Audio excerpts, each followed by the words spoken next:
Ethan Walker stared at the wedding invitation as if it were ticking.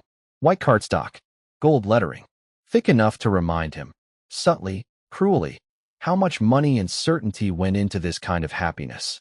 Madeline Harper and Lucas Grant. Request the honor of your presence. Madeline Harper, the woman who had once slept on a mattress on the floor with him in a one-bedroom apartment in Columbus, Ohio. The woman who had told him, 3 years earlier, love isn't enough when rent is due. Now she was marrying Lucas Grant, venture capitalist, Stanford MBA, heir to a logistics empire, at a vineyard outside Napa Valley, California. Ethan exhaled slowly and laughed once, bitter and hollow. He had no business going.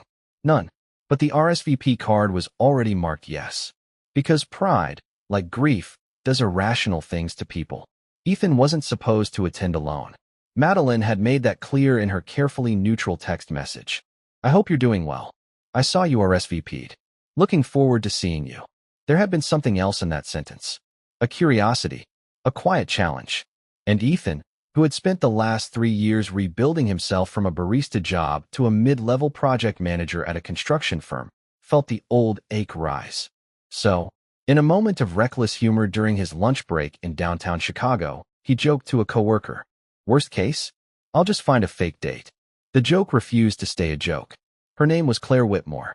She was sitting alone at a coffee shop near the river, wearing a navy blazer over a white blouse, her laptop open, fingers moving fast.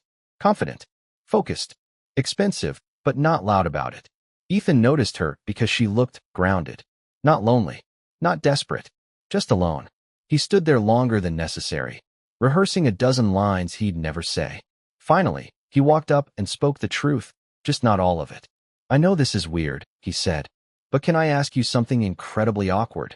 Claire looked up, studied him with calm gray eyes, and smiled slightly. "You already did," she said. "Go ahead. My ex is getting married this weekend. Napa. I told her I was bringing someone. I'm not. I don't need romance, just dignity."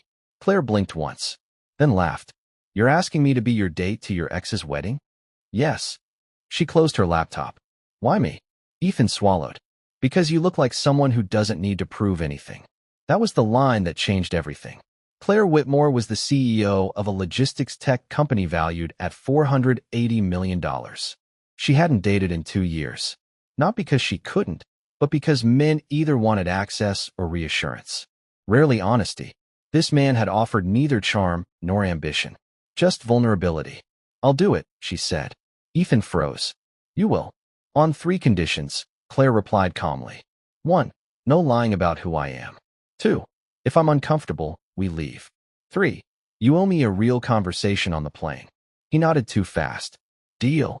The vineyard was cinematic. Rolling hills. Soft strings of lights. Guests in linen and silk, sipping wine that cost more than Ethan's monthly groceries once had. Madeline saw him immediately. She noticed the woman beside him even faster. Claire didn't cling to Ethan. She didn't perform. She walked beside him like someone who belonged anywhere she stood. Madeline's smile tightened. Lucas Grant, the groom, shook Ethan's hand firmly. "Good to finally meet you," Lucas said. "Madeline's mentioned you." "I hope not often," Ethan replied lightly. Claire raised an eyebrow, amused. At dinner, the questions came. "So what do you do, Claire?" Madeline asked, swirling wine. "I run a logistics platform," Claire answered. "We optimize freight networks." Lucas perked up. "Interesting. Which company?" Claire named it. The table went quiet. Lucas blinked. "Wait, that Whitmore Systems?" "Yes." Madeline's face drained of color. Ethan stared at Claire, stunned. "You're a CEO?" She leaned toward him and whispered, "You didn't ask." Ethan expected Claire to leave after dinner. He wouldn't have blamed her.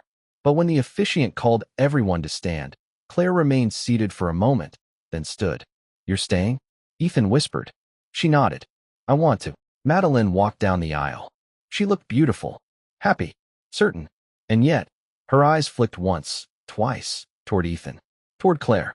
When vows were exchanged, Lucas spoke of security, future, stability. Madeline spoke of choosing wisely. Ethan felt no anger, only clarity.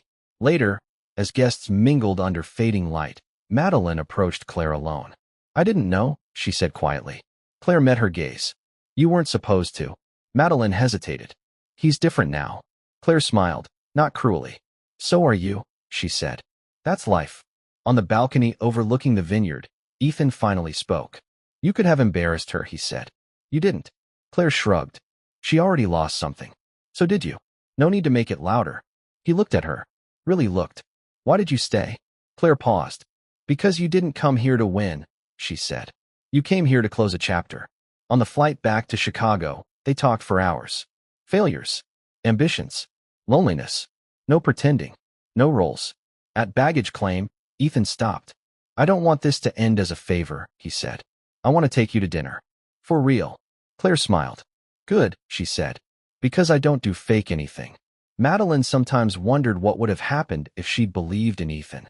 Lucas wondered why his wife sometimes looked distant. But elsewhere, in a quiet house overlooking Lake Michigan, Claire Whitmore watched Ethan tie his shoes for work. You know, she said, smiling. You never did pay me back for Napa. Ethan kissed her cheek.